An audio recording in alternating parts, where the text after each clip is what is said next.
ਭਾਰਤ ਦੀ ਫੌਜ ਪੂਰੇ ਮੁਲਕਾਂ ਦੇ ਵਿੱਚ ਇੱਕ ਬਿਹਤਰ ਫੌਜ ਹੈਗੀ ਜੀ।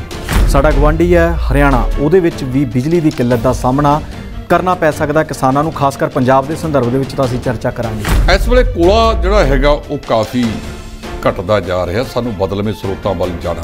ਇਹ ਪਤਾ ਨਹੀਂ ਕੀ ਬਿਮਾਰੀ ਆ ਬਿਜਲੀ ਨਿਗਮ ਦੇ ਵਿੱਚ, ਜਿੰਨੇ ਇਹ ਸੱਜਣ ਭਰਤੀ ਕਰਦੇ ਨੇ ਬਾਹਰੋਂ ਲਿਆ ਕੇ।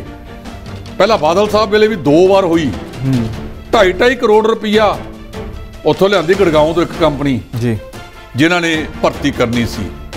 ਇੱਥੇ ਤੁਹਾਨੂੰ ਇਮਾਨਦਾਰ ਬੰਦੇ ਨਹੀਂ ਮਿਲਦੇ। ਪੰਜਾਬ ਦੀ ਧਰਤੀ ਤੇ ਲੱਗਣ ਵਾਲਾ ਇਹ ਤਾਪ ਬਿਜਲੀ ਘਰ ਇਸ ਵੇਲੇ ਫਤਿਆਬਾਦ ਲੱਗ ਰਿਹਾ ਹੈ ਤੇ ਕੈਪਟਨ ਅਮਰਿੰਦਰ ਸਿੰਘ ਜਾਂ ਪ੍ਰਕਾਸ਼ ਸਿੰਘ ਬਾਦਲ ਤੇ ਉਹਦਾ ਬਾਪ ਬੇਟਾ ਦੋਨੋਂ ਜਣੇ ਸੁਖਬੀਰ ਸਿੰਘ ਬਾਦਲ ਇਹ ਰਲ ਕੇ ਪਤਾ ਨਹੀਂ ਕਿਹੜੀ ਕੰਧ ਖਿੱਚਿਆ ਏ ਪਾਤੜਾਂ ਦੇ ਕੋਲ ਚੀਨ ਵਾਂਗੂ, ਕਿ ਉਹ ਉਧਰਲੇ ਪਾਸੇ ਦੀਆਂ ਕਿਰਨਾਂ ਇਧਰਲੇ ਪਾਸੇ ਨੂੰ ਨਾ ਆਉਣ ਜੀ। ਆ ਜਿਹੜਾ 2007 ਦੇ ਵਿੱਚ ਪਾਵਰ ਆਤਮ ਨਿਰਭਰ ਬਣਾਤਾ ਪੰਜਾਬ, ਇਹਨਾਂ ਦੀਆਂ ਟਰਾਂਸਪੋਰਟਾਂ, ਇਹਨਾਂ ਨੇ ਇਹ ਲੰਘੇ 10 ਸਾਲਾਂ ਦੇ ਵਿੱਚ ਟਰਾਂਸਪੋਰਟ ਬਹੁਤ ਵੱਡੀ ਪੱਧਰ ਤੇ ਪ੍ਰਫੁੱਲਤ ਕੀਤੀ ਹੈ। ਅੱਜ ਸਾਨੂੰ ਗੁੱਗੀ ਟਿਵਾਣਾ ਤੇ ਹੋਰ ਆਪਣੇ ਪ੍ਰੋਗਰਾਮ 'ਚ ਇਹੀ ਦੱਸ ਰਹੇ ਸੀ ਨਾ ਸਵੇਰੇ ਕਿ ਕਿਵੇਂ ਇਹਨਾਂ ਵੱਡੇ ਟਰਾਂਸਪੋਰਟਰਾਂ ਨੇ ਛੋਟੀਆਂ ਟਰਾਂਸਪੋਰਟਾਂ ਨੂੰ ਖਾਣ ਦਾ ਯਤਨ ਕੀਤਾ। ਸਤਿ ਸ਼੍ਰੀ ਅਕਾਲ। D5 ਚੈਨਲ ਪੰਜਾਬੀ ਦਾ ਖਾਸ ਪ੍ਰੋਗਰਾਮ ਖਬਰ ਤੋੜ ਦੇਖ ਰਹੇ ਦੇਸ਼ ਵਿਦੇਸ਼ ਦੇ ਦਰਸ਼ਕਾਂ ਦਾ ਮੈਂ ਧਰਮਿੰਦਰ ਸੰਧੂ ਸਵਾਗਤ ਕਰਦਾ ਹਾਂ। ਇਸ ਪ੍ਰੋਗਰਾਮ ਦੇ ਵਿੱਚ ਅਸੀਂ ਹਫ਼ਤੇ ਭਰ ਦੀਆਂ ਸਰਗਰਮੀਆਂ ਦੇ ਉੱਤੇ ਝਾਤ ਪਾਉਣੇ ਆ ਕਿ ਸਮਾਜਿਕ ਪੱਧਰ ਤੇ, ਰਾਜਨੀਤਿਕ ਪੱਧਰ ਤੇ, ਧਾਰਮਿਕ ਪੱਧਰ ਤੇ ਕੀ ਕੁਝ ਵਾਪਰਿਆ, ਕੀ ਖਬਰਾਂ ਆਈਆਂ ਨੇ। ਇਸ ਪ੍ਰੋਗਰਾਮ ਦਾ ਹਿੱਸਾ ਬਣਦੇ ਨੇ ਸਾਡੇ ਨਾਲ ਸੀਨੀਅਰ ਐਡੀਟਰ ਜਸਪਾਲ ਸਿੰਘ ਢਿੱਲੋਂ। ਢਿੱਲੋਂ ਸਾਹਿਬ ਅੱਜ ਵੀ ਸਾਡੇ ਨਾਲ ਮੌਜੂਦ ਨੇ। ਸਭ ਤੋਂ ਪਹਿਲਾਂ ਉਹਨਾਂ ਦਾ ਸਵਾਗਤ ਕਰਦੇ ਹਾਂ। ਢਿੱਲੋਂ ਸਾਹਿਬ ਸਵਾਗਤ ਹੈ ਜੀ। ਬਹੁਤ ਬਹੁਤ ਸ਼ੁਕਰੀਆ, ਮਿਹਰਬਾਨੀ ਧਰਮਿੰਦਰ ਜੀ। ਢਿੱਲੋਂ ਸਾਹਿਬ, ਪਿਛਲੇ ਹਫ਼ਤੇ ਦੇ ਵਿੱਚ ਖਾਸ ਤੌਰ ਦੇ ਉੱਤੇ ਨਵੇਂ ਥਲ ਸੈਨਾ ਮੁਖੀ ਦਾ ਨਾਮ ਅਨਾਉਂਸ ਹੋ ਗਿਆ। ਮਨੋਜ ਪਾਂਡੇ ਨਵੇਂ ਥਲ ਸੈਨਾ ਮੁਖੀ ਹੋਣਗੇ। ਇਹ ਵੀ ਮਨੋਜ ਪਾਂਡੇ ਜਿਹੜੇ ਨੇ ਉਹ ਨਵੇਂ ਥਲ ਸੈਨਾ ਮੁਖੀ ਹੋਣਗੇ। ਉਹਨਾਂ ਦਾ ਵੀ ਜਿਵੇਂ ਨਰਵਾਣੇ ਸਾਹਿਬ ਦਾ ਤਜਰਬਾ ਬਹੁਤ ਹੈ, ਇਹਨਾਂ ਦਾ ਤਜਰਬਾ ਵੀ ਬਹੁਤ ਹੈ। ਇਹ ਵੱਖ-ਵੱਖ ਖੇਤਰਾਂ ਦੇ ਵਿੱਚ ਇਹਨਾਂ ਨੇ ਜਿਹੜਾ ਹੈਗਾ ਸੇਵਾ ਨਿਭਾਈ ਹੈ। ਜੰਮੂ ਕਸ਼ਮੀਰ 'ਚ ਵੀ ਸੇਵਾ ਨਿਭਾਈ ਹੈ, ਹੋਰ ਕਈ ਥਾਵਾਂ ਦੇ ਉੱਤੇ ਰਹੀ ਹੈ। ਭਾਰਤ ਦੀ ਫੌਜ ਪੂਰੇ ਮੁਲਕਾਂ ਦੇ ਵਿੱਚ ਇੱਕ ਬਿਹਤਰ ਫੌਜ ਹੈਗੀ ਜੀ। ਔਰ ਅਸੀਂ ਸਮਝਦੇ ਹਾਂ ਕਿ ਜਿਹੜੇ ਸਾਡੇ ਥਲ ਸੈਨਾ ਦੇ ਇਹ ਮੁਖੀ ਬਣੇ ਨੇ, ਔਰ ਸਾਡੇ ਜਿਹੜੇ ਮੰਤਰੀ ਨੇ ਰਾਜਨਾਥ ਸਿੰਘ ਡਿਫੈਂਸ ਦੇ ਨਾਲ ਸੰਬੰਧਿਤ ਜੀ, ਰੱਖਿਆ ਮੰਤਰੀ, ਉਹਨਾਂ ਤੇ ਹੋਰ ਟੀਮ ਜਿਹੜੀ ਹੈ ਕੇਂਦਰ ਦੇ ਵਿੱਚ ਬੈਠ ਕੇ ਇਹਦੀ ਚੋਣ ਕਰਦੀ ਹੈ। ਅਸੀਂ ਸਮਝਦੇ ਹਾਂ ਕਿ ਜਿਹੜਾ ਮਨੋਜ ਪਾਂਡੇ ਸਾਹਿਬ ਨੂੰ ਇਹ ਹੁਣ ਅਹੁਦਾ ਦਿੱਤਾ ਜਾ ਰਿਹਾ ਹੈ, ਇਹਦੇ ਨਾਲ ਭਾਰਤੀ ਫੌਜ ਦਾ ਜਿਹੜਾ ਮਨੋਬਲ ਹੈ, ਜਿਵੇਂ ਹੁਣ ਤੱਕ ਸਾਰਿਆਂ ਨੇ ਆਪੋ ਆਪਣੀ ਭੂਮਿਕਾ ਨਿਭਾਈ ਹੈ, ਇਹ ਮਨੋਜ ਪਾਂਡੇ ਸਾਹਿਬ ਵੀ ਇਹ ਭਾਰਤੀ ਫੌਜ ਦੇ ਮਨੋਬਲ ਨੂੰ ਹੋਰ ਉੱਪਰ ਲੈ ਕੇ ਜਾਣਗੇ ਜਿੰਨਾ ਇਸ ਵੇਲੇ ਚੱਲ ਰਿਹਾ ਹੈ ਜੀ। ਢਿੱਲੋਂ ਸਾਹਿਬ, ਅਗਲੀ ਖਬਰ ਬੜੀ ਅਹਿਮ ਬਣ ਜਾਂਦੀ ਹੈ। ਕਾਰਨ ਇਹ ਹੈ ਕਿ ਗਰਮੀ ਦਾ ਮੌਸਮ ਹੈ ਤੇ ਕਿਸਾਨਾਂ ਨੇ ਝੋਨੇ ਦੀ ਲਵਾਈ ਕਰਨੀ ਹੈ, ਬਿਜਾਈ ਕਰਨੀ ਹੈ। ਇਸੇ ਦੇ ਚੱਲਦਿਆਂ ਬਿਜਲੀ ਦੀ ਕਿੱਲਤ ਆ ਜਿਹੜੀ ਉਹਦਾ ਸਾਹਮਣਾ ਕਰਨਾ ਪੈ ਸਕਦਾ ਹੈ। 12 ਰਾਜਾਂ ਦੇ ਵਿੱਚ ਕੋਲੇ ਦੀ ਘਾਟ ਹੋ ਗਈ ਹੈ। ਸਾਡਾ ਗਵਾਂਢੀ ਹੈ ਹਰਿਆਣਾ, ਉਹਦੇ ਵਿੱਚ ਵੀ ਬਿਜਲੀ ਦੀ ਕਿੱਲਤ ਦਾ ਸਾਹਮਣਾ ਕਰਨਾ ਪੈ ਸਕਦਾ ਕਿਸਾਨਾਂ ਨੂੰ, ਖਾਸ ਕਰ ਪੰਜਾਬ ਦੇ ਸੰਦਰਭ ਦੇ ਵਿੱਚ ਤਾਂ ਅਸੀਂ ਚਰਚਾ ਕਰਾਂਗੇ। ਦੇਖੋ, ਇਹ ਜਿਹੜੇ 12 ਰਾਜ ਨੇ ਉਹਨਾਂ ਦੇ ਵਿੱਚ ਯੂਪੀ ਵੀ ਆਉਂਦਾ ਜੀ, ਹਰਿਆਣਾ ਵੀ ਆਉਂਦਾ, ਉਹਦੇ ਵਿੱਚ ਕਰਨਾਟਕ, ਪੰਜਾਬ ਤਾਂ ਹੈਗਾ ਹੀ ਹੈ, ਇੱਥੋਂ ਤੱਕ ਕਿ ਰਾਜਸਥਾਨ ਦਾ ਕੁਛ ਖੇਤਰ ਦੇ ਨਾਲ ਵੀ ਸੰਬੰਧਿਤ ਆ ਰਹੀ ਹੈ ਦਿੱਕਤ। ਇਸ ਵੇਲੇ ਕੋਲਾ ਜਿਹੜਾ ਹੈਗਾ ਉਹ ਕਾਫੀ ਘਟਦਾ ਜਾ ਰਿਹਾ, ਸਾਨੂੰ ਬਦਲਵੇਂ ਸਰੋਤਾਂ ਵੱਲ ਜਾਣਾ ਪਵੇਗਾ ਜੀ। ਅਸੀਂ ਕਵੇਲੇ ਉੱਠਦੇ ਹਾਂ, ਸਮੇਂ ਸਿਰ ਜਾਗਦੇ ਨਹੀਂ। ਹਾਲਾਂਕਿ ਸਾਡੇ ਜਿਹੜੇ ਮਾਹਰ ਨੇ ਉਹ ਬਹੁਤ ਪਹਿਲਾਂ ਤੋਂ ਜਗਾਉਣਾ ਸ਼ੁਰੂ ਕਰ ਦਿੰਦੇ ਹੈ। ਮੈਨੂੰ ਯਾਦ ਹੈ ਕਿ 2002 ਦਾ ਸਮਾਂ ਸੀ, ਕੈਪਟਨ ਅਮਰਿੰਦਰ ਸਿੰਘ ਦੀ ਸਰਕਾਰ ਹੋਇਆ ਕਰਦੀ ਸੀ ਪੰਜਾਬ ਦੇ ਵਿੱਚ ਜੀ। ਚੋਣ ਕੀਤੀ ਗਈ, ਪਾਤੜਾਂ ਦੇ ਕੋਲ ਡਰੋਲੀ ਪਿੰਡ ਹੈ ਕਿ ਇਸ ਡਰੋਲੀ ਪਿੰਡ ਦੇ ਵਿੱਚ 1000 ਮੈਗਾਵਾਟ ਦਾ ਪਰਮਾਣੂ ਬਿਜਲੀ ਘਰ ਲਾ ਦਿੱਤਾ ਜਾਵੇ ਜੀ। ਕੁਝ ਕਾਮਰੇਡਾਂ ਨੇ ਖੜੇ ਹੋ ਕੇ ਇਹਦਾ ਰੌਲਾ ਪਾਤਾ। ਉੱਥੋਂ ਬੀਬੀ ਪ੍ਰਨੀਤ ਕੌਰ ਜਿਹੜੀ ਧਰਮ ਪਤਨੀ ਸਾਬਕਾ ਮੁੱਖ ਮੰਤਰੀ ਜੀ, ਉੱਥੋਂ ਮੁੱਖ ਮੰਤਰੀ ਸਾਬਕਾ ਕੈਪਟਨ ਅਮਰਿੰਦਰ ਸਿੰਘ ਤੱਕ ਪਹੁੰਚ ਗਈ। ਇਹਨਾਂ ਨੇ ਬਿਨਾਂ ਕਿਸੇ ਜ਼ਮੀਨੀ ਹਕੀਕਤ ਨੂੰ ਜਾਣਿਆ ਜੀ ਉਹ ਪ੍ਰੋਜੈਕਟ ਪੰਜਾਬ ਦੇ ਹੱਥੋਂ ਗਵਾਤਾ, ਵਿਰੋਧ ਕਰਨਾ ਸ਼ੁਰੂ ਕਰਤਾ। ਹਾਲਾਂਕਿ ਭਾਰਤ ਦੇ ਵਿੱਚ ਪਹਿਲਾਂ 2 ਪਰਮਾਣੂ ਬਿਜਲੀ ਘਰ ਬਹੁਤ ਪ੍ਰਮੁੱਖਤਾ ਨਾਲ ਚੱਲ ਰਹੇ ਨੇ। ਉਹਨਾਂ 'ਚ ਇੱਕ ਹੈ ਰਾਜਸਥਾਨ ਐਟੋਮਿਕ ਪਲਾਂਟ ਜੀ, ਦੂਜਾ ਯੂਪੀ ਦੇ ਵਿੱਚ ਨਰੋਰਾ ਜਗ੍ਹਾ ਹੈ, ਉਹਦੇ ਵਿੱਚ ਉਹ ਬਹੁਤ ਵਧੀਆ ਤਰੀਕੇ ਨਾਲ ਚੱਲ ਰਿਹਾ। ਸਿੱਟਾ ਕੀ ਨਿਕਲਿਆ? ਪੰਜਾਬ ਦੀ ਧਰਤੀ ਤੇ ਲੱਗਣ ਵਾਲਾ ਇਹ ਤਾਪ ਬਿਜਲੀ ਘਰ ਇਸ ਵੇਲੇ ਫਤਿਆਬਾਦ ਲੱਗ ਰਿਹਾ ਹੈ ਜੀ, ਤੇ ਕੈਪਟਨ ਅਮਰਿੰਦਰ ਸਿੰਘ ਜਾਂ ਪ੍ਰਕਾਸ਼ ਸਿੰਘ ਬਾਦਲ ਤੇ ਉਹਦਾ ਬਾਪ ਬੇਟਾ ਦੋਨੋਂ ਜਣੇ ਸੁਖਬੀਰ ਸਿੰਘ ਬਾਦਲ ਇਹ ਰਲ ਕੇ ਪਤਾ ਨਹੀਂ ਕਿਹੜੀ ਕੰਧ ਖਿੱਚਿਆ ਏ ਪਾਤੜਾਂ ਦੇ ਕੋਲ ਚੀਨ ਵਾਂਗੂ ਕਿ ਉਹ ਉਧਰਲੇ ਪਾਸੇ ਦੀਆਂ ਕਿਰਨਾਂ ਇਧਰਲੇ ਪਾਸੇ ਨੂੰ ਨਾ ਆਉਣ ਜੀ। ਭਾਵ ਰਾਜਨੀਤੀ। ਜੇ 1000 ਮੈਗਾਵਾਟ ਦਾ ਯੂਰੇਨੀਅਮ ਆਧਾਰਿਤ ਇਹ ਤਾਪ ਬਿਜਲੀ ਘਰ ਲੱਗਿਆ ਹੁੰਦਾ ਤਾਂ ਬਹੁਤ ਥੋੜਾ ਜਿਹਾ ਯੂਰੇਨੀਅਮ ਇਸ ਵੇਲੇ ਐਟਮ ਦੀ ਪੈਨੀਟ੍ਰੇਟਿੰਗ ਪਾਵਰ ਬਹੁਤ ਜ਼ਿਆਦਾ ਹੈ ਜੀ। ਕਹਿੰਦੇ ਰਦਰਫੋਰਡ ਜਦੋਂ ਇਹਦੇ ਤੇ ਕੰਮ ਕਰ ਰਿਹਾ ਸੀ ਨਾ, ਉਹਨੇ ਬਹੁਤ ਬਾਅਦ ਦੇ ਵਿੱਚ ਜਾ ਕੇ ਦੱਸਿਆ ਕਿ ਜਿਹੜਾ ਐਟਮ ਹੈ ਇਹਦੀ ਪੈਨੀਟ੍ਰੇਟਿੰਗ ਪਾਵਰ ਬਹੁਤ ਜ਼ਿਆਦਾ ਹੈ ਜੀ। ਉਹਨੇ ਪਹਿਲਾਂ ਲੁਕਾ ਕੇ ਰੱਖਿਆ ਸੀਗਾ। ਸੋ ਜੇ ਇਹ ਤਾਪ ਬਿਜਲੀ ਘਰ ਅਸੀਂ ਉੱਥੇ ਲਾ ਲੈਂਦੇ ਪਰਮਾਣੂ ਆਧਾਰਿਤ, ਅੱਜ ਜਿਹੜਾ ਕੋਲੇ ਦਾ ਸੰਕਟ ਸਾਨੂੰ ਸਾਹਮਣਾ ਕਰਨਾ ਪੈ ਰਿਹਾ ਹੈ ਜੀ, ਉਦੋਂ ਬਿਜਲੀ ਬੋਰਡ ਦੇ ਚੇਅਰਮੈਨ ਹੁੰਦੇ ਸੀ ਇੰਜੀਨੀਅਰ GS ਸੋਲ, ਇੰਜੀਨੀਅਰ ਗੁਰਚਰਨ ਸਿੰਘ ਸੋਲ। ਉਹ ਬੰਦਾ ਸ਼ਰੀਫ ਸੀ ਪਰ ਹੈ ਬਹੁਤ ਦਿਮਾਗੀ ਸੀ। ਇਹ ਰਾਜਨੀਤੀ ਦੀ ਭੇਟ ਚੜਾ ਕੇ, ਭਾਵ ਇਹਨਾਂ ਨੂੰ ਕਿਸੇ ਨੇ ਦੱਸਤਾ ਕੋਲਿਆਂ ਦੀ ਦਲਾਲੀ ਵਿੱਚ ਮੂੰਹ ਕਾਲਾ।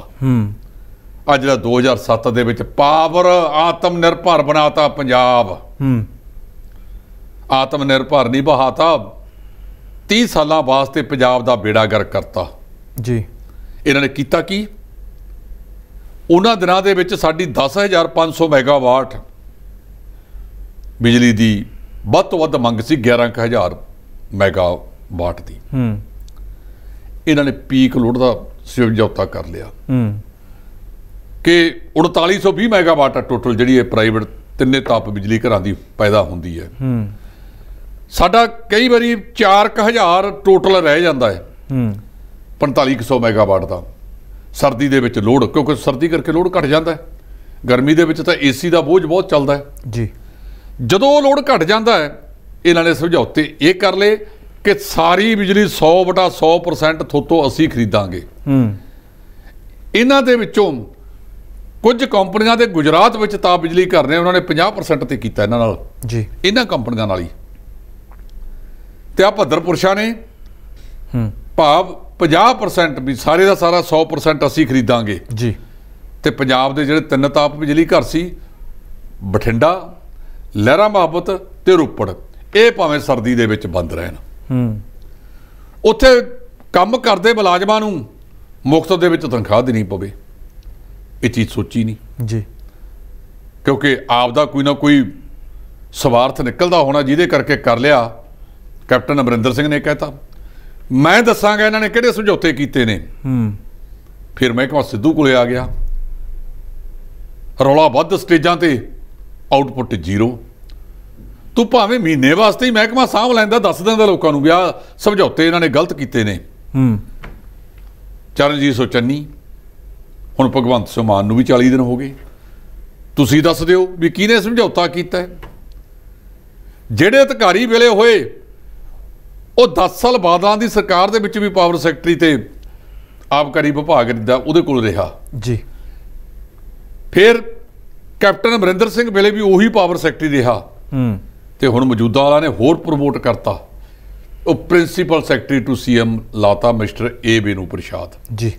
ਇਹ ਵਿਰੋਧੀ ਧਿਰ ਦੇ ਆਗੂ, ਮੈਂ ਨਹੀਂ ਕਹਿੰਦਾ, ਇਹ ਵਿਰੋਧੀ ਧਿਰ ਦੇ ਆਗੂ ਸਵਾਲ ਚੱਕਦੇ ਨੇ ਕਿ ਜਿਹੜੇ ਨੇ ਬਿਜਲੀ ਦੇ ਸਮਝੌਤੇ ਬਾਦਲਾਂ ਵੇਲੇ ਕਰਾਏ, ਕੈਪਟਨ ਅਮਰਿੰਦਰ ਸਿੰਘ ਵੇਲੇ ਚਲਾਏ, ਤੇ ਅੱਜ ਉਹੀ ਬੰਦਾ ਪ੍ਰਿੰਸੀਪਲ ਸੈਕਟਰੀ ਟੂ CM ਹੈ। ਸੋ ਲੋਕ ਜਾਣਨਾ ਚਾਹੁੰਦੇ ਨੇ ਕਿ ਇਹ ਸਮਝੌਤਿਆਂ ਦੇ ਵਿੱਚ ਲੁਕਵਾਂ ਸੱਚ ਹੈ ਕੀ ਹੈ। ਇਹ ਕੋਈ ਨਹੀਂ ਦੱਸ ਰਿਹਾ ਕਿ ਕੀ ਹੈ, ਪਤਾ ਨਹੀਂ ਤਾਂ ਮੁੱਖ ਮੰਤਰੀ ਦੀ ਕੁਰਸੀ ਇਹੀ ਜਿਹੀ, ਉਹ ਬੈਠਣ ਸਾਰੀ ਸਾਰਾ ਕੁਝ ਭੁੱਲ ਜਾਂਦੀ ਹੈ। ਸੋ ਇਹ ਜਿਹੜਾ ਬਿਜਲੀ ਦਾ ਸੰਕਟ ਆ ਰਿਹਾ ਹੈ, ਮੈਂ ਪਹਿਲੇ ਪ੍ਰੋਗਰਾਮ 'ਚ ਵੀ ਗੱਲ ਕੀਤੀ ਸੀ, ਹੁਣ ਵੀ ਕਹਿਣਾ ਹੈ ਕਿ ਕਿਰਪਾ ਕਰਕੇ ਕਿਸਾਨਾਂ ਦੀਆਂ ਜਿਹੜੀਆਂ 14.5 ਲੱਖ ਮੋਟਰਾਂ ਨੇ ਨਾ, ਇਹਨੂੰ ਪੜਾਅ ਵਾਈਜ਼ ਸੋਲਰ ਤੇ ਕਰਨਾ ਸ਼ੁਰੂ ਕਰ ਦਿਓ ਜੀ। ਇਹ ਸੋਲਰ ਤੇ ਹੋਣਗੀਆਂ। ਘੱਟੋ ਘੱਟ 7000 ਮੈਗਾਵਾਟ ਦਾ ਜਿਹੜਾ ਲੋਡ ਆ ਸਾਡੇ ਤੇ ਇਸ ਵੇਲੇ 15000 ਤੱਕ ਜਾਏਗੀ। ਜਿਹੜਾ 7000 ਮੈਗਾਵਾਟ ਖੇਤੀ ਦਾ ਲੋਡ ਹੈ ਹੌਲੀ ਹੌਲੀ ਉਹ ਘਟਣਾ ਸ਼ੁਰੂ ਹੋ ਜਾਵੇਗਾ। ਤੇ ਫਿਰ ਸਾਨੂੰ ਹਰ ਸਾਲ ਲਗਭਗ 10% ਬਿਜਲੀ ਦੀ ਖਪਤ ਵੱਧਦੀ ਹੈ ਜੀ। ਇਹ ਬਹੁਤ ਔਕੜ ਵਾਲਾ ਸਮਾਂ ਹੈ। ਝੋਨੇ ਦੇ ਸੀਜ਼ਨ ਵਿੱਚ 8000 ਮੈਗਾਵਾਟ ਇਸ ਵੇਲੇ ਧਰਮਿੰਦਰ ਜੀ 8000 ਮੈਗਾਵਾਟ ਦਾ ਲੋਡ ਹੁਣ ਚੱਲ ਰਿਹਾ ਤੇ 7000 ਮੈਗਾਵਾਟ ਦਾ ਲੋਡ ਜਦੋਂ ਮੋਟਰਾਂ ਚੱਲ ਪਈਆਂ ਉਹਨੇ ਪੈਣੇ ਹੀ ਪੈਣੇ। 15000 ਮੈਗਾਵਾਟ ਨਾਲ ਨਜਿੱਠਣਾ ਬਿਜਲੀ ਨਿਗਮ ਦਾ ਸੌਖਾ ਕੰਮ ਨਹੀਂ ਹੋਵੇਗਾ। ਤੇ ਜਿਹੜੇ ਹਰਭਜਨ ਸਿੰਘ ETO ਇਸ ਮਹਿਕਮੇ ਦੇ ਮੰਤਰੀ ਨੇ, ਨਾ ਸਾਨੂੰ ਕੋਲਾ ਮਿਲ ਰਿਹਾ, ਵਾਧੂ ਬਿਜਲੀ ਵੀ ਕੇਂਦਰੀ ਪੂਲ ਦੀ ਕੇਂਦਰ ਸਰਕਾਰ ਨੇ ਗੁਆਂਢੀ ਸੂਬੇ ਹਰਿਆਣੇ ਨੂੰ ਦੇਤੀ, ਕਿਉਂਕਿ 2024 ਦੇ ਵਿੱਚ ਉੱਥੇ ਵੀ ਚੋਣਾਂ ਆ ਰਹੀਆਂ ਨੇ। ਹੁਣ 2 ਸਾਲ ਉਹਨਾਂ ਨੂੰ ਸੌਖਾ ਰੱਖਣਾ ਹੈ ਤਾਂ ਕਿ ਚੋਣਾਂ ਉੱਥੇ ਜਿੱਤੀਆਂ ਜਾ ਸਕਣ। ਜੀ ਢਿੱਲੋਂ ਸਾਹਿਬ, ਨਾਲ ਹੀ ਬਿਜਲੀ ਸੰਚਾਲਨ ਨਿਗਮ ਦੀ ਗੱਲ ਕੀਤੀ ਜਾਵੇ ਤਾਂ ਇਹਦੇ ਵਿੱਚ ਨਿਯਮਾਂ ਦੇ ਉਲਟ 40% ਦੀ ਭਰਤੀਆਂ ਬਾਹਰਲੇ ਸੂਬਿਆਂ ਦੇ ਜਿਹੜੇ ਨੌਜਵਾਨ ਨੇ ਉਹਨਾਂ ਦੀਆਂ ਕੀਤੀਆਂ ਗਈਆਂ। ਅਜੀਤ ਅਖਬਾਰ ਨੇ ਇਸ ਖਬਰ ਨੂੰ ਬਹੁਤ ਪ੍ਰਮੁੱਖਤਾ ਦੇ ਨਾਲ ਛਾਪਿਆ ਸੀ। ਸਰਕਾਰ ਨੇ ਅਜੇ ਤੱਕ ਇਹਦਾ ਸਪਸ਼ਟੀਕਰਨ ਨਹੀਂ ਦਿੱਤਾ ਜੀ। ਇਹ ਪਤਾ ਨਹੀਂ ਕੀ ਬਿਮਾਰੀ ਆ ਬਿਜਲੀ ਨਿਗਮ ਦੇ ਵਿੱਚ, ਜਿੰਨੇ ਇਹ ਸੱਜਣ ਭਰਤੀ ਕਰਦੇ ਨੇ ਬਾਹਰੋਂ ਲਿਆ ਕੇ। ਪਹਿਲਾਂ ਬਾਦਲ ਸਾਹਿਬ ਵੇਲੇ ਵੀ 2 ਵਾਰ ਹੋਈ। 2.5 ਕਰੋੜ ਰੁਪਈਆ ਉੱਥੋਂ ਲਿਆਂਦੀ ਗੜਗਾਉਂ ਤੋਂ ਇੱਕ ਕੰਪਨੀ ਜੀ, ਜਿਨ੍ਹਾਂ ਨੇ ਭਰਤੀ ਕਰਨੀ ਸੀ। ਇੱਥੇ ਤੁਹਾਨੂੰ ਇਮਾਨਦਾਰ ਬੰਦੇ ਨਹੀਂ ਮਿਲਦੇ। ਜਿਹੜੀ ਪੰਜਾਬ ਦੀ ਆਪ ਦੀ ਕੰਪਨੀ ਸੀਗੀ ਸੀਡੈਕ, ਉਹ ਤੋਂ ਨਹੀਂ ਕਰਾਈ, ਬਾਹਰਲਿਆਂ ਨੂੰ ਇਹ ਦੁੱਕੀ ਪੰਜੀ ਲੁਟਾਈ ਗਈ। ਹੁਣ ਵੀ ਇਹੀ ਹੋਇਆ। ਰਾਜਸਥਾਨ, ਹਰਿਆਣਾ ਤੇ ਦੂਜੇ ਉੱਥੋਂ ਬੰਦੇ ਭਰਤੀ ਕਰ ਲਏ ਇਹਨਾਂ ਨੇ ਪੰਜਾਬ ਬਿਜਲੀ ਨਿਗਮ 'ਚ। ਟਰਾਂਸਮਿਸ਼ਨ ਨਿਗਮ ਹੈ ਜਿਹੜੀ, ਸੰਚਾਲਨ ਨਿਗਮ ਕਹਿੰਦੇ ਜਿਹਨੂੰ ਪੰਜਾਬੀ 'ਚ, ਉੱਥੇ ਭਰਤੀ ਕਰ ਲਏ। 40% ਆ ਉਹਨਾਂ ਦੀ ਗਿਣਤੀ ਦੱਸੀ ਜਾਂਦੀ। ਔਰ ਵਿਰੋਧੀ ਧਿਰਾਂ ਵਾਲੇ ਵੀ ਇਹਨੂੰ ਚੱਕ ਨਹੀਂ ਰਹੇ। ਤੇ ਅੱਜ ਹਫ਼ਤੇ ਦੇ ਲਗਭਗ ਹੋ ਗਿਆ, ਸਰਕਾਰ ਨੇ ਇਹ ਤੇ ਸਪਸ਼ਟੀਕਰਨ ਹੀ ਨਹੀਂ ਦਿੱਤਾ ਕਿ ਇਹ ਹੋਇਆ ਜਾਂ ਨਹੀਂ ਹੋਇਆ।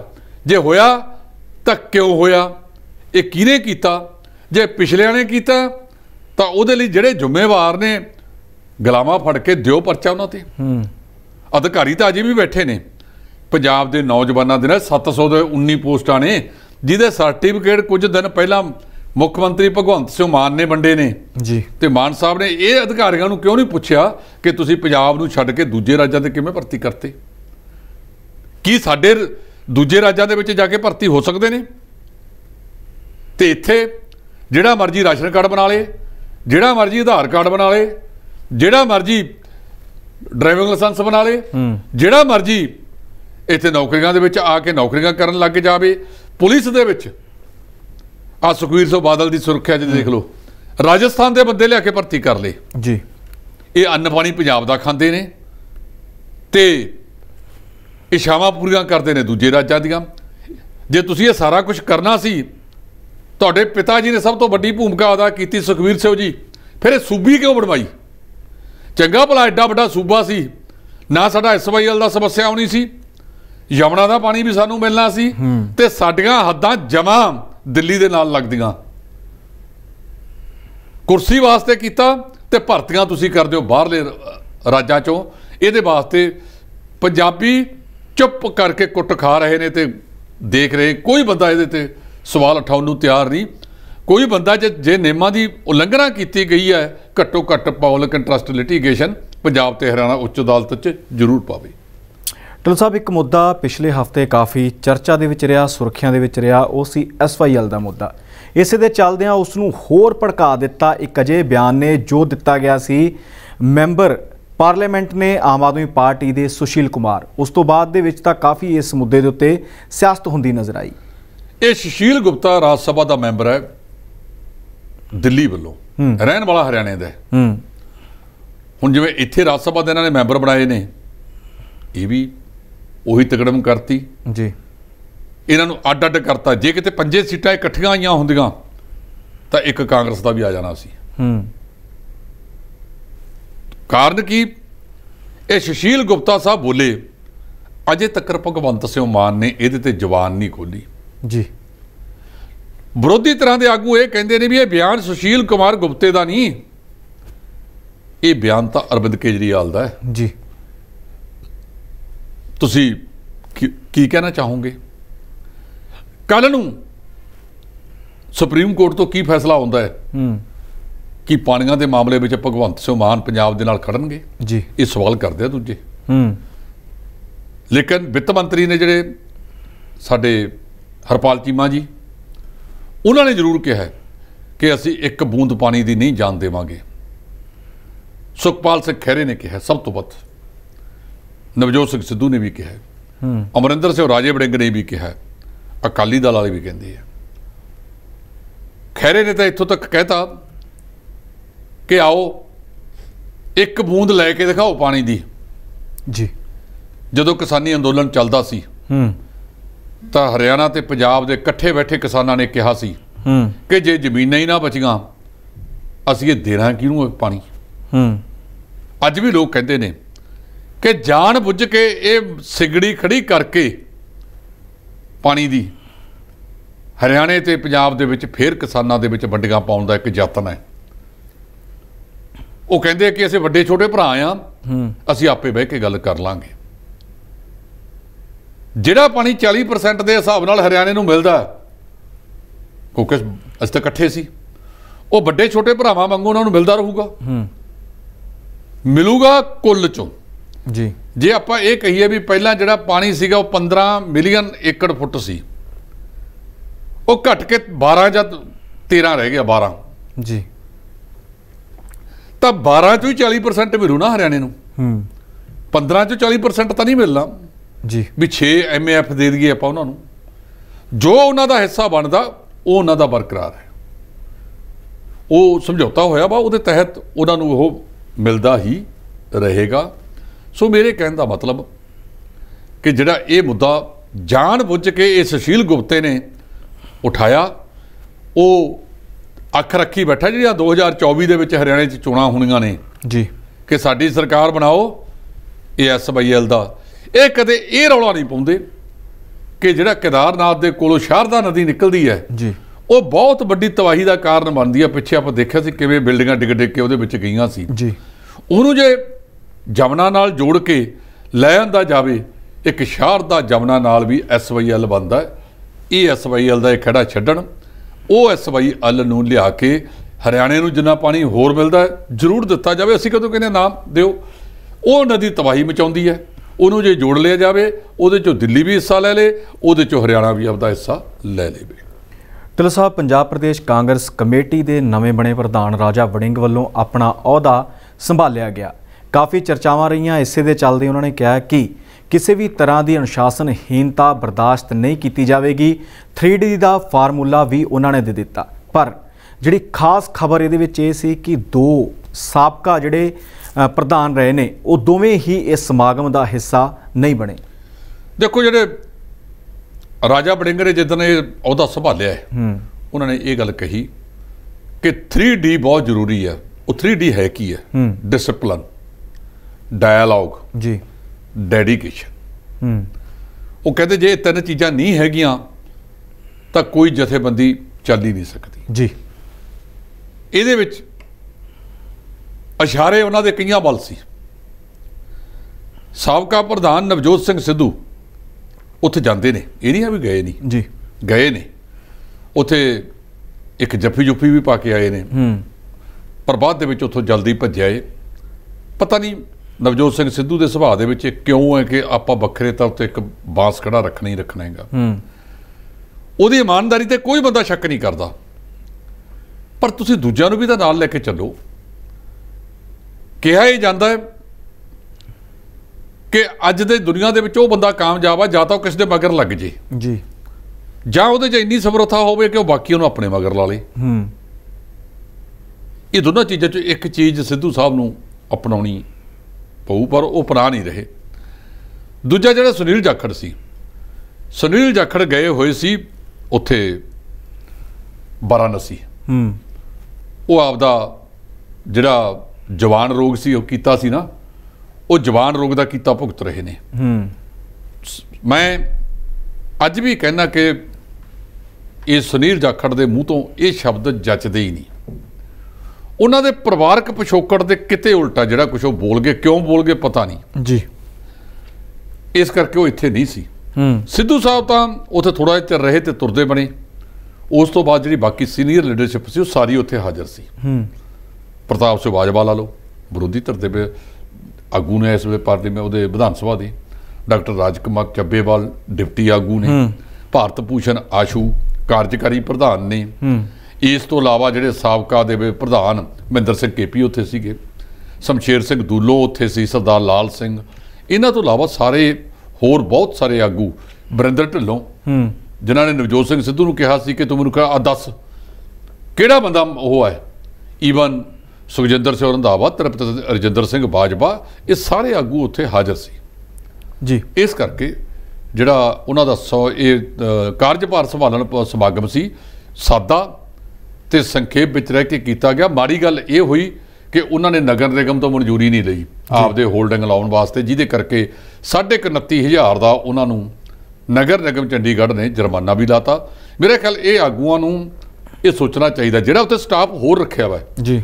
ਦੇਖੋ ਜਿਹੜੇ ਇਹ ਪੋਸਟਰ ਕਿਤੇ ਰਾਜੇ ਨੇ ਤਾਂ ਲਾਉਣੇ ਨਹੀਂ, ਜੇ ਠੇਕੇਦਾਰ ਨੂੰ ਉਹ ਠੇਕਾ ਦਿੱਤਾ ਗਿਆ, ਉਹ ਠੇਕੇਦਾਰ ਨੂੰ ਦੱਸਣਾ ਚਾਹੀਦਾ ਸੀ ਵੀ ਕਾਰਪੋਰੇਸ਼ਨ ਤੋਂ ਪਹਿਲਾਂ ਮਨਜ਼ੂਰੀ ਲੈਣੀ ਹੁੰਦੀ ਹੈ, ਔਰ ਜੇ ਮਨਜ਼ੂਰੀ ਲੈ ਲੈਂਦੇ ਕਾਰਪੋਰੇਸ਼ਨ ਉਹਦੇ ਪੈਸੇ ਭਰਾ ਲੈਂਦੀ।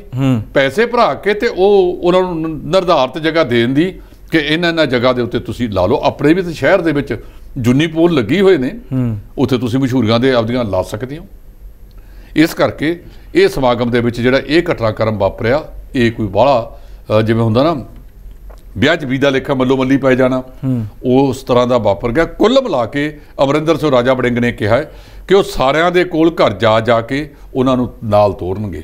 ਕੋਟਲੀ ਪਰਿਵਾਰ, ਬਿੱਟੂ ਹੋਰੀਏ ਸਾਰੇ ਨਾਲ ਨੇ, ਹੋਰ ਵੀ ਜਿਹੜੇ ਸੀਗੇ ਲਾਡੀ ਸ਼ੇਰੋਂ ਵਾਲੀਆ, ਮਤਲਬ ਕਹਿੰਦਾ ਸਾਰੇ ਹੀ ਜਿੰਨੇ ਪ੍ਰਮੁੱਖ ਆਗੂ ਨੇ ਪੁਰਾਣੇ, ਬਹੁਤ ਗਿਣਤੀ ਅਮਰਿੰਦਰ ਸਿੰਘ ਰਾਜਾ ਵੜਿੰਗ ਦੇ ਨਾਲ ਨੇ। ਮੈਂ ਕਹਿ ਸਕਦਾ ਕਿ 90% ਤੋਂ ਵੱਧ ਉਹਦੇ ਨਾਲ ਉਸ ਸਮਾਗਮ ਦੇ ਵਿੱਚ ਉੱਥੇ ਸੁਸ਼ੋਭਿਤ ਸੀ ਜੀ।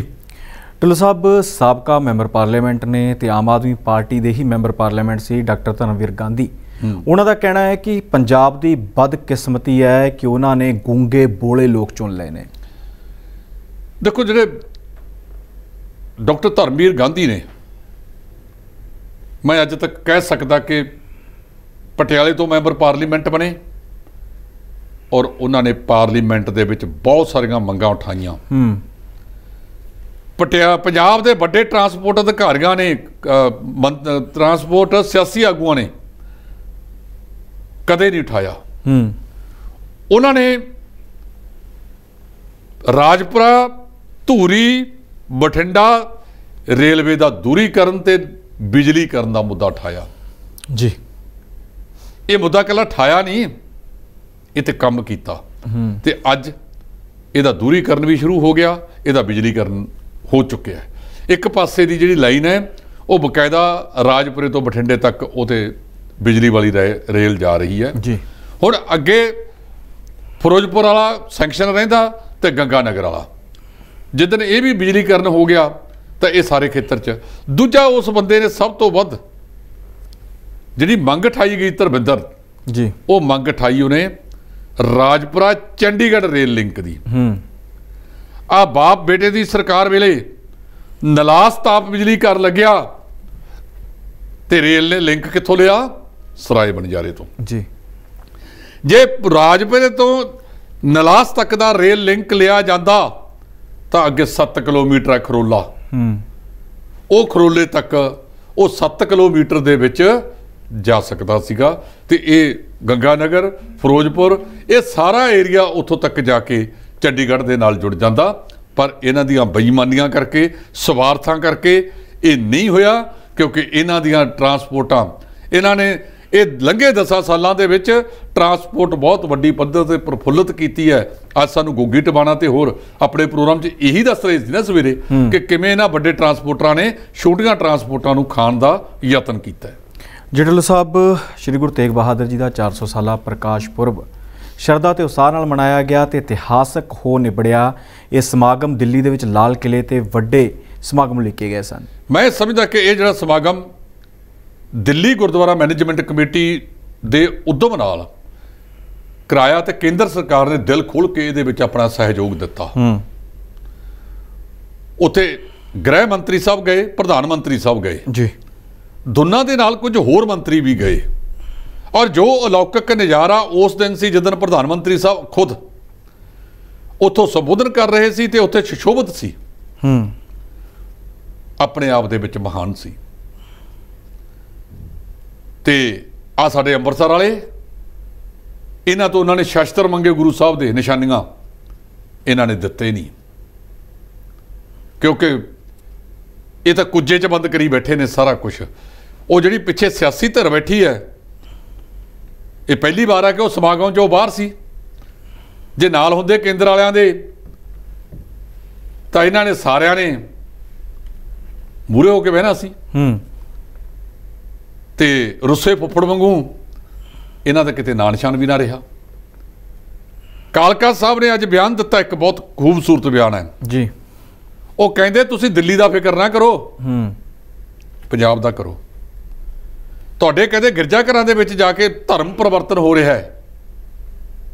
ਸਾਡੇ 5% ਸਿੱਖ ਹੈ ਜਿਹੜਾ ਗੈਰ ਸਿੱਖ ਬਣਿਆ, ਪਤਤਪੁਣਾ ਦੇ ਵਿੱਚ ਹੈ। 95% ਸਿੱਖ ਪੂਰਨ ਸਿੱਖ ਨੇ। ਤੇ ਤੁਹਾਡੇ ਦਾ ਪਤਤਪੁਣਾ ਕਿੰਨਾ ਹੈਗਾ, ਤੁਸੀਂ ਕਿਹੜੀ ਭੂਮਿਕਾ ਨਿਭਾਈ ਆ ਉਹ 'ਚ? ਇਹਨਾਂ ਨੂੰ ਸਵਾਲ ਕੀਤੇ ਨੇ ਜੀ, ਤੇ ਇਹਨਾਂ ਕੋਲੇ ਜਵਾਬ ਕੋਈ ਨਹੀਂ। ਮੈਂ ਸਮਝਦਾ ਕਿ ਉਹਨਾਂ ਨੇ ਜਿਹੜਾ ਉਹ ਸਮਾਗਮ ਕਰਵਾਇਆ ਗਿਆ ਤੇ ਦਾਤ ਇਹ ਵੀ ਦੇਣੀ ਬਣਦੀ ਹੈ ਕਿ ਅੱਜ ਪਾਣੀਪਤ ਦੇ ਵਿੱਚ ਵੀ ਹਰਿਆਣੇ ਦੀ ਸਰਕਾਰ ਵੱਲੋਂ ਗੁਰੂ ਤੇਗ ਬਹਾਦਰ ਸਾਹਿਬ ਦਾ ਜਿਹੜਾ ਇਹ ਪ੍ਰੋਗਰਾਮ ਆ ਉਹ ਕਰਵਾਇਆ ਗਿਆ ਜੀ। ਉੱਥੇ ਵੀ ਸਟੇਟ ਪੱਧਰੀ ਸਮਾਗਮ ਹੋਇਆ ਹੈ। ਸੋ ਇਸ ਕਰਕੇ ਇਹਨਾਂ ਨੇ ਤੇ ਕੇਂਦਰ ਸਰਕਾਰ ਨੇ ਜਿਹੜਾ ਗੁਰੂ ਤੇਗ ਬਹਾਦਰ ਸਾਹਿਬ ਦਾ ਇਹ 400 ਸਾਲਾ ਪ੍ਰਕਾਸ਼ ਦਿਹਾੜਾ ਮਨਾਇਆ ਹੈ, ਮੈਂ ਇਹ ਮਹਿਸੂਸ ਕਰਦਾ ਕਿ ਬਹੁਤ ਵੱਡੀ ਗੱਲ ਹੈ। ਇੱਕ ਚੀਜ਼ ਦੇ ਵਿੱਚ ਆਪਾਂ ਰਹਿ ਗਏ ਧਰਮਿੰਦਰ, ਕੱਲ ਵਿਸ਼ਵ ਧਰਤੀ ਦਿਵਸ ਸੀ ਜੀ, ਤੇ ਵੱਖ-ਵੱਖ ਸਕੂਲਾਂ, ਕਾਲਜਾਂ ਤੇ ਹੋਰਾਂ ਥਾਵਾਂ ਦੇ ਉੱਤੇ ਇਹ ਵਿਸ਼ਵ ਧਰਤੀ ਦਿਵਸ ਮਨਾਇਆ ਗਿਆ। ਸਾਡੇ ਉਹ ਸ਼ਿੱਦਤ ਨਾਲ ਨਹੀਂ ਮਨਾਇਆ ਗਿਆ ਜਿਵੇਂ ਮਨਾਇਆ ਜਾਣਾ ਚਾਹੀਦਾ ਸੀ। ਜਿਵੇਂ ਧਰਤੀ ਦੀ ਤਪਸ਼ ਲਗਾਤਾਰ ਵੱਧ ਰਹੀ ਹੈ, ਇਹਨੂੰ ਸੀਮਿਤ ਰੱਖਣ ਤੇ ਘਟਾਉਣ ਵਾਸਤੇ ਸਾਨੂੰ ਸਾਰਿਆਂ ਨੂੰ ਜੰਗਲਾਤ ਹੇਠ ਰਕਬਾ ਹੋਰ ਵਧਾਉਣ ਦੀ ਜ਼ਰੂਰਤ ਹੈ। ਜੇ ਅਸੀਂ ਇਹ ਸਾਰਾ ਕੁਝ ਇਸੇ ਤਰ੍ਹਾਂ ਖਾ ਗਏ ਤਾਂ ਮਨੁੱਖਤਾ ਵਾਸਤੇ ਹਾਨੀਕਾਰਕ ਹੋਵੇਗਾ। ਟੋਲ ਸਾਹਿਬ, ਜਾਂਦੇ ਜਾਂਦੇ ਇੱਕ ਦੋ ਖਬਰਾਂ ਤੋਂ ਚਰਚਾ ਜ਼ਰੂਰ ਕਰਾਂਗੇ। ਉਹਦੇ ਵਿੱਚੋਂ ਸਭ ਤੋਂ ਅਹਿਮ ਖਬਰ ਇਹ ਹੈ ਕਿ ਸਹਿਕਾਰੀ ਬੈਂਕਾਂ ਵੱਲੋਂ ਜੋ ਪੰਜਾਬ ਦੇ ਨੇ ਕਿਸਾਨ ਜਿਨ੍ਹਾਂ ਨੇ ਕਰਜ਼ਾ ਲਿਆ ਸੀ ਉਹਨਾਂ ਨੂੰ ਗ੍ਰਿਫਤਾਰੀ ਦੇ ਵਾਰੰਟ ਜਾਰੀ ਕਰ ਦਿੱਤੇ ਗਏ। ਕਾਫੀ ਜਿਹੜਾ ਮਾਮਲਾ ਹੈ ਪੂਰਾ ਹਫ਼ਤਾ ਭਖਿਆ ਰਿਹਾ। ਇਹ ਜਿਹੜੇ ਵਾਰੰਟ ਜਾਰੀ ਕੀਤੇ, ਇਹ ਕਹਿੰਦੇ ਉਹ ਤਾਂ ਜੀ ਪਿਛਲੀ ਸਰਕਾਰ ਦੇ ਕੀਤੇ ਸੀ, ਕਿਸੇ ਅਧਿਕਾਰੀ ਨੇ ਰਿਨਿਊ ਕਰਤੇ। ਇਹਦਾ ਮਤਲਬ ਤੁਹਾਨੂੰ ਕੋਈ ਪੁੱਛਦਾ ਹੀ ਨਹੀਂ। ਤੁਹਾਡੇ ਮੰਤਰੀ ਦੀ ਪਕੜੀ ਨਹੀਂ ਆਪਣੇ ਮਹਿਕਮੇ ਦੇ ਉੱਤੇ। ਫਿਰ ਜਿਹੜੇ 70 ਹੋਰ ਰਹਿੰਦੇ ਉਹਨਾਂ ਨੂੰ ਬਣਾਓ, ਇਹਨਾਂ ਦਾ ਭਾਰ ਘਟਾਓ। ਵਿੱਤ ਮੰਤਰੀ ਜਿਹਦੇ ਕੋਲ ਸਹਿਕਾਰਤਾ ਵਿਭਾਗ ਵੀ ਹੈ, ਉਹਨੇ ਤੀਜੇ ਦਿਨ ਜਾ ਕੇ ਬਿਆਨ ਦਿੱਤਾ ਕਿ ਕਿਸੇ ਕਿਸਾਨ ਦੇ ਹੱਥ ਕੜੀ ਨਹੀਂ ਲੱਗੇਗੀ ਜੀ। ਇਹ ਤੋਂ ਇਹ ਲੱਗਦਾ ਹੈ ਕਿ ਇਹ ਅਧਿਕਾਰੀ ਇਹਨਾਂ ਨੂੰ ਰਾਹ ਹੀ ਨਹੀਂ ਦਿੰਦੇ। ਚੀਮਾ ਸਾਹਿਬ ਥੋੜੇ ਜਿਹੇ ਚੌਕਸ ਹੋਵੋ ਤੇ ਸਖਤੀ ਵਾਲਾ ਡੰਡਾ ਲੋਕਾਂ ਨੂੰ ਨਾ ਦਿਖਾਓ, ਇਹਨਾਂ ਅਧਿਕਾਰੀਆਂ ਨੂੰ ਦਿਖਾਓ, ਤੇ ਤੁਹਾਨੂੰ ਉਹ ਵਾਪਸ ਲੈਣਾ ਪੈ ਗਿਆ। ਬਿਲਕੁਲ ਉਸੇ ਤਰ੍ਹਾਂ ਜਿਵੇਂ ਜਗਾੜੂ ਰੇੜੀਆਂ ਵਾਲੇ ਮਾਮਲੇ 'ਚ ਵਾਪਸ ਲੈਣਾ ਪੈ ਗਿਆ। ਬਿਲਕੁਲ ਜੀ।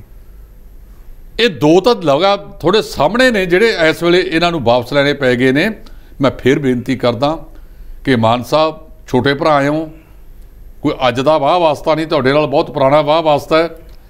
ਕਿਰਪਾ ਕਰਕੇ ਜਿਹੜਾ ਵੀ ਕਦਮ ਚੱਕਣਾ ਹੈ, ਪੂਰੇ ਸਾਲ 'ਚ ਭਾਵੇਂ 2 ਹੀ ਕਦਮ ਚੱਕੋ, ਉਹਦੇ ਤੇ ਪਹਿਲਾਂ 2 ਮਹੀਨੇ ਪੂਰੀ ਪੜਚੋਲ ਕਰੋ। ਜੇ ਟਰਾਂਸਪੋਰਟ ਵਾਲਾ ਹੁਣ ਤੁਸੀਂ 3 ਮਹੀਨੇ ਦਾ ਸਮਾਂ ਲੈ ਲਿਆ, ਇਹਨਾਂ ਟਰਾਂਸਪੋਰਟਾਂ ਨਾਲ ਬੈਠੋ। ਵੱਡੇ ਕਿਵੇਂ ਖਾ ਰਹੇ ਨੇ ਉਹਨੂੰ ਕਿਵੇਂ ਰੋਕਣਾ ਦੇਖੋ। ਸਰਕਾਰੀ ਅਦਾਰਿਆਂ ਦੇ ਵਿੱਚ ਇਹ ਟਰਾਂਸਪੋਰਟ ਦੇ ਵਿੱਚ ਕਿਵੇਂ ਲੁੱਟ ਖਸੁੱਟ ਹੋ ਰਹੀ ਹੈ, ਤੇ ਜਿਹੜੇ ਪ੍ਰਾਈਵੇਟ ਕਲਿੱਕ ਨੇ ਇਹ ਡਰਾਈਵਰ ਕਨੈਕਟਰਾਂ ਨੂੰ ਦੁੱਕੀ ਪੰਜੀ ਚੱਲਦੀ ਹੈ। ਜਿਹੜੇ ਦੋਸ਼ ਲਾਏ ਸੀ ਇਹਨਾਂ ਨੇ ਸਾਡੇ ਕਾਲਰਜ ਨੇ, ਅਸੀਂ ਨਹੀਂ ਕਹਿੰਦੇ, ਉਹ ਕਾਲਰ ਕਹਿੰਦੇ ਆ, ਤੇ ਉਹ ਸਾਰਿਆਂ ਨੂੰ ਰੋਕੋ ਜਿੱਥੇ ਵੀ ਕਿਤੇ ਆ। ਫਿਰ ਇੱਕ ਯੂਨੀਕ ਪਾਲਿਸੀ ਬਣਾਓ ਜਿਹਦੇ ਵਿੱਚ ਬਾਅਦ 'ਚ ਤਬਦੀਲੀ ਨਾ ਕਰਨੀ ਪਵੇ। ਤੁਸੀਂ ਆਪਣਾ ਡਰਾਫਟ ਦੇ ਦਿਓ, ਉਹਦੇ ਤੇ ਇਤਰਾਜ਼ ਮੰਗ ਲਓ ਜੀ। ਇਹਨਾਂ ਛੋਟੇ ਟਰਾਂਸੋ ਵੱਡਿਆਂ ਤੇ ਵੀ ਆਹ ਪਾਲਿਸੀ ਹੈ, ਤੁਸੀਂ ਦੱਸੋ ਇਹਦੇ ਤੇ ਕੀ ਇਤਰਾਜ਼ ਹੈ। 15 ਦਿਨ ਇਤਰਾਜ਼ਾਂ ਵਾਸਤੇ ਰੱਖ ਦਿਓ, ਫਿਰ ਉਹਦੇ ਤੇ ਸਿਰ ਜੋੜ ਕੇ ਬਹਿ ਜਾਓ। ਫਿਰ ਜਦੋਂ चौथी पंजवीं बार तैयार करके भेजो, पूरी रिफाइंड होके जावे, बाद दे विच कोई उहदे ते सवाल ना चुक सके। जी ਢਿੱਲੋਂ ਸਾਹਿਬ, ਤੁਸੀਂ ਪ੍ਰੋਗਰਾਮ ਦਾ ਹਿੱਸਾ ਬਣੇ, ਵੱਖ-ਵੱਖ ਮੁੱਦਿਆਂ ਤੇ ਗੱਲਬਾਤ ਕੀਤੀ, ਤੁਹਾਡਾ ਬਹੁਤ-ਬਹੁਤ ਧੰਨਵਾਦ ਹੈ ਜੀ। ਸ਼ੁਕਰੀਆ ਜੀ, ਬਹੁਤ-ਬਹੁਤ ਮਿਹਰਬਾਨੀ। ਸੋ ਦਰਸ਼ਕੋ, ਇਸੇ ਪ੍ਰੋਗਰਾਮ ਦੇ ਵਿੱਚ ਹਫ਼ਤੇ ਭਰ ਦੀਆਂ ਸਰਗਰਮੀਆਂ ਲੈ ਕੇ ਅਗਲੇ ਹਫ਼ਤੇ ਫਿਰ ਹਾਜ਼ਰ ਹੋਵਾਂਗੇ। ਫਿਲਹਾਲ ਇਜਾਜ਼ਤ ਦਿਓ, ਧੰਨਵਾਦ। ਹੋਵੇਗੀ ਕਿਸਾਨਾਂ ਦੀ ਗੱਲ, ਨਵੀਂ ਖੇਤੀ, ਮਸ਼ੀਨਾਂ, ਬੀਜਾਂ ਤੇ ਬਾਗਾਂ ਦੀ ਗੱਲ ਲੈ ਕੇ ਚੱਲਾਂਗੇ ਤੁਹਾਨੂੰ ਰੰਗਲੇ ਪੰਜਾਬ ਦੇ ਖੇਤਾਂ ਵੱਲ। ਜਲਦ ਆ ਰਿਹਾ ਹੈ ਸਾਡਾ ਖਾਸ programme farming with Amarjeet Waraich, ਸਿਰਫ D5 ਚੈਨਲ ਪੰਜਾਬੀ ਤੇ। ਕੀ ਹੁੰਦੀ ਹੈ ਜਮਾਬੰਦੀ, ਕਿਵੇਂ ਬਣਦੀ ਹੈ ਵਸੀਅਤ, ਜ਼ਮੀਨ ਜਾਇਦਾਦ ਦੇ ਹਰ ਮਸਲੇ ਤੇ ਕਰਾਂਗੇ ਚਰਚਾ। ਦੇਖਣਾ ਨਾ ਭੁੱਲਣਾ ਸਾਡਾ ਖਾਸ D5 ਚੈਨਲ ਪੰਜਾਬੀ। ਹੁਣੇ ਸਬਸਕ੍ਰਾਈਬ ਕਰੋ, ਬੈਲ ਆਈਕਨ ਤੇ ਕਲਿੱਕ ਕਰੋ।